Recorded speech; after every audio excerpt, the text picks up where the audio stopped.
everyone, I'm Vivian and I am back in order to share a quick update video on things that I've been thinking about in regards to playing with myself, my research project into cosplay. It's been a bit since I've checked in with you in this kind of format, or really even in my blog posts, because there's been a couple of personal stuff that's kind of popped up that's taken up a lot of time, including moving house. But that does not mean that I've been neglecting my research project on cosplay. So what I wanted to do today was to kind of check in a little bit with some of the stuff that I've been thinking about, some of the things that I've been researching, some of the thoughts that are kind of going around in my head on the matter. Some of my previous videos, I admit, have been a little boring, but that's because I was in the kind of boring stage of research. But right now, I'm in the midst of the exciting new findings, thinking about all sorts of different stuff and trying to fit loads of different jigsaw pieces all together. So I'm going to talk to you guys about some of those pieces that I've been finding. One of the primary concerns that I've been having at the moment is the fact that I needed to start figuring out how to draw boundary lines between the various forms of dress play that exists.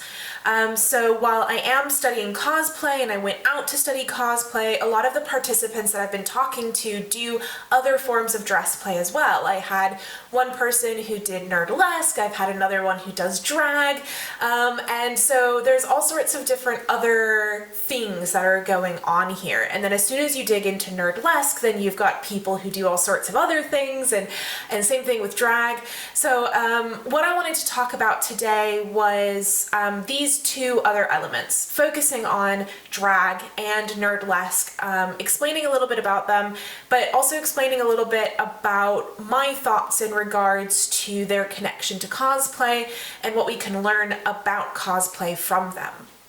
So I want to talk about drag first.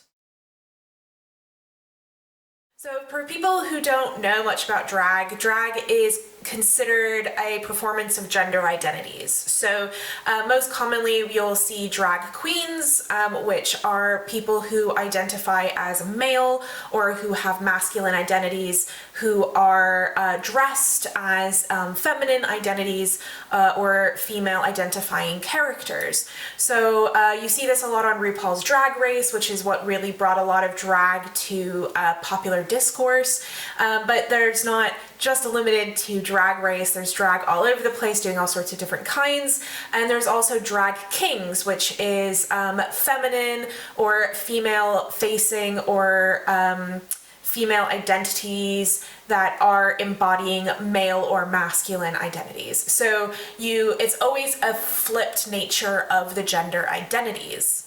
Drag is really fascinating because it bends the concept of gender, and gender, as I hope we all know, is a socially constructed category. It doesn't actually really exist from a scientific standpoint, but it does from a social scientific standpoint, in the sense that societies and culture has kind of constructed what they think it means to be feminine or what it means to be masculine.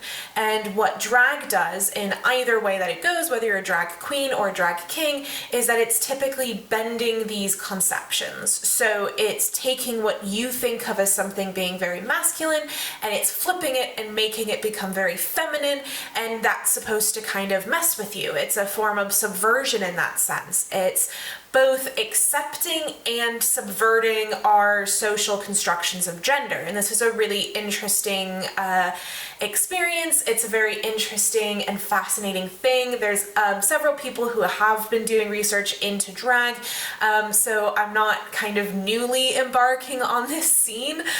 So there's a lot of people who have done research into drag, looking into, is it subversion, is it acceptance, is it a little bit of both? What drag does is it really situates itself into this gray area of gender identities.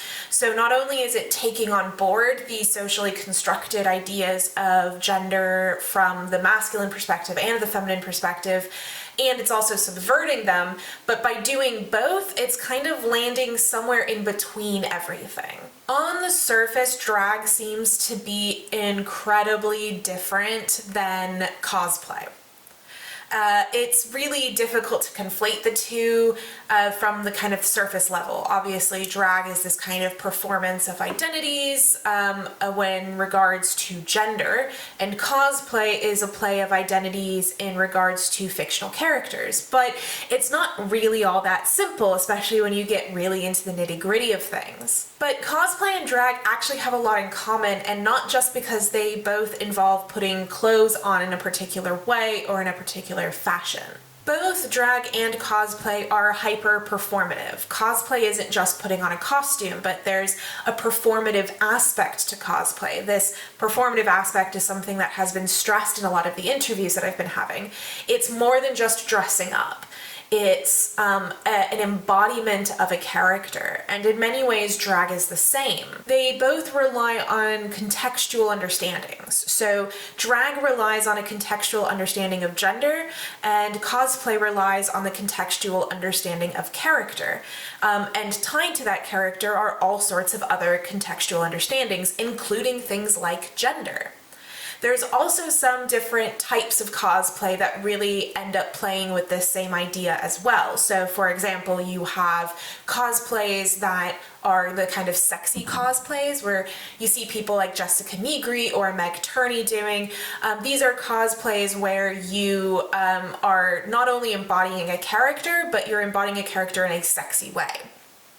So some people tend to kind of dislike these cosplays, but I also find them really interesting. I really like these because in a lot of ways it is kind of doing what drag is doing. It's subverting a lot of our expectations, not only of character, but also of gender identities.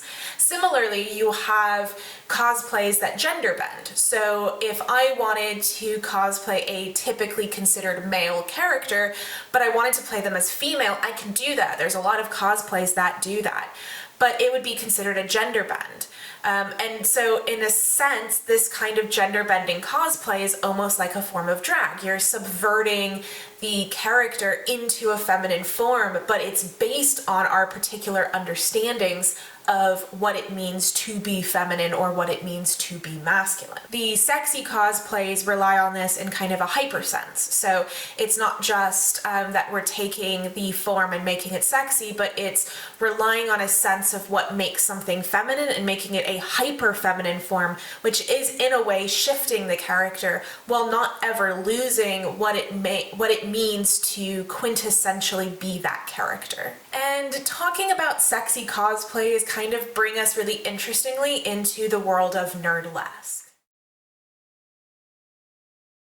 So Nerdlesque seems on its surface vastly different than drag and has a lot more in common with cosplay when you're looking at things much more superficially. Nerdlesque is a form of burlesque. So you're doing a burlesque performance, but you are typically either embodying or dressing up as a character from fiction, typically from the world of nerd culture. My entry point into Nerdlesque was actually in one of my interviews. I was chatting with one of my cosplayers, and they mentioned that they also did Nerdlesque as well. And so obviously that sent me into a quick search to find out more about this whole thing.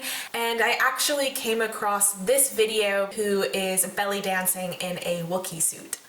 So Nerdlesque seems super fun and it's really interesting.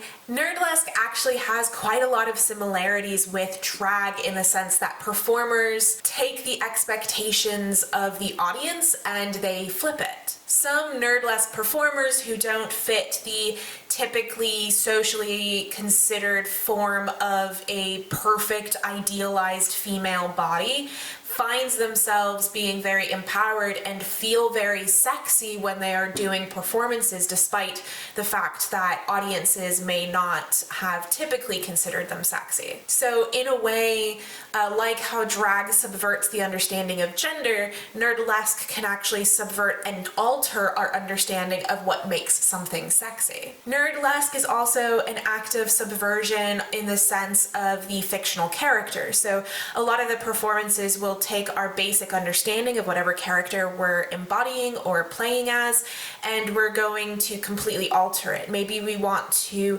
flip our understandings of that character. Maybe we want to give the female characters a lot more of agency or say in the story, typically in male-dominated media that they just didn't have. A lot of Nerdlesque has a statement in regards to the fiction that they are embodying, and this statement can subvert our understandings of what maybe we were initially walking into.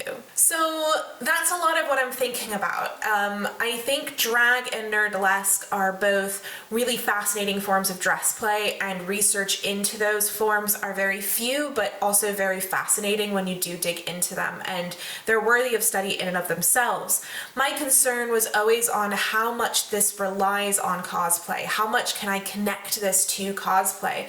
Or is this just kind of a fun tangent that has nothing to do with it? I choose to see that there's something that we can really learn about cosplay by looking a little bit more into these other forms of dress play. And a lot of this idea of subversion has been coming up. So the idea of subversion in Nerdlesque, the idea of subversion in drag, and it's making me really think about subversion in cosplay. I mentioned it a little bit when talking about gender bending cosplay or talking about sexy cosplay, but I want to start digging into whether or not subversion is happening in cosplay that don't fit these very specific kind of sub-genres of cosplay. So that's really what I'm digging into right now. I'm finding it all really fascinating and exciting.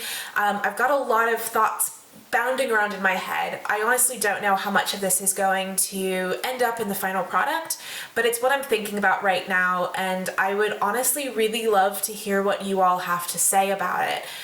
Do you think that cosplay has something in common with these forms? If you do cosplay and drag and Nerdlesque, where do you see these boundary lines lying, and can Nerdlesque and drag teach you a lot more about your cosplaying life? So I just want to hear a lot more about what you guys have to say about the matter and what you guys have to think about it, because I'm still trying to figure out what I think about it. So it would be fun to have those kinds of conversations.